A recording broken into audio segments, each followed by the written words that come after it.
आपने तो कहा था कि रीत को कोई सुराग नहीं मिला होगा, तो फिर ये सब क्या है? अच्छा, आपको तो उस नंबर के बारे में पता है ना? क्या है? क्या था वो? अरे मैंने तुझे बताया ना, मैंने नहीं देखा। मैंने सिर्फ इतना देखा कि खून से कुछ लिखा हुआ है। मैं घबरा गई और मैंने उसे मिटा दिया ताकि कोई और ना देख पाए। इस रीत का ना कुछ करना पड़ेगा। वो ऐसे ही सच खोती रही ना तो आज नहीं तो कल जो पाप हमने गाड़ रखे ना जमीन में, एक एक करके सब बाहर आने लगेंगे। दीवारों के भी कान होते हैं, ऐसी बातें जोर से नहीं बोली जाती। राघव की बातों से लगा बुआ जी को डर। राघव का फूटा पुलिस इंस्पेक्टर पर गुस्सा।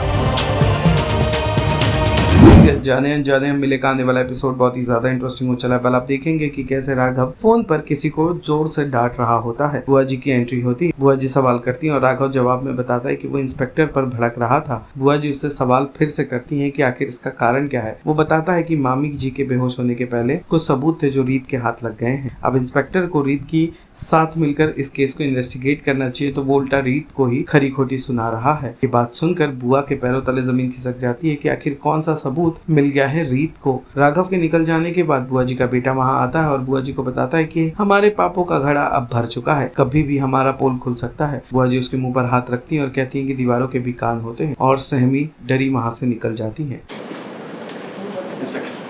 बजाय मुझे ये बताने की कि मुझे अपनी वाइफ के अगेंस्ट कंप्लेंट करनी चाहिए, आप अपने काम पे फोकस करेंगे तो ज़्यादा अच्छा रहेगा। मेरी वाइफ ने क्या कहा आपको?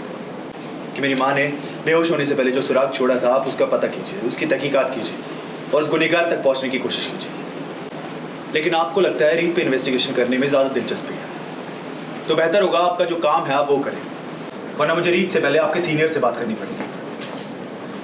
क्या हो गया बेटा? तू किस पे नाराज हो रहा था इतना? वो जी पुलिस ऑफिसर है। रीत उनके पास गई थी कोई सुराग लेके जो माँ ने बेहोश होने से पहले छोड़ा, जिसके बारे में मुझे भी कोई आइडिया नहीं था। और वो बजाय इन्वेस्टिगेशन करने पे रीत पे गुस्सा कर रहे हैं।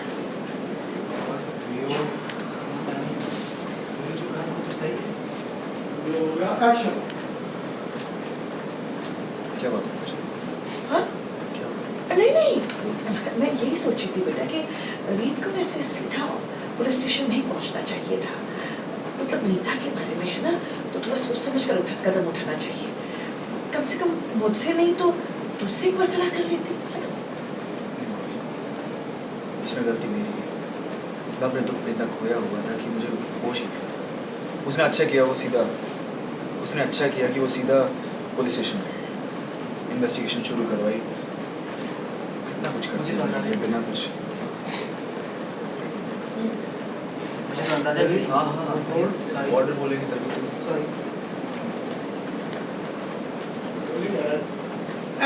मुझे तो अंदाजा भी नहीं वो कितना कुछ करती है मेरे लिए बिना कुछ कहे।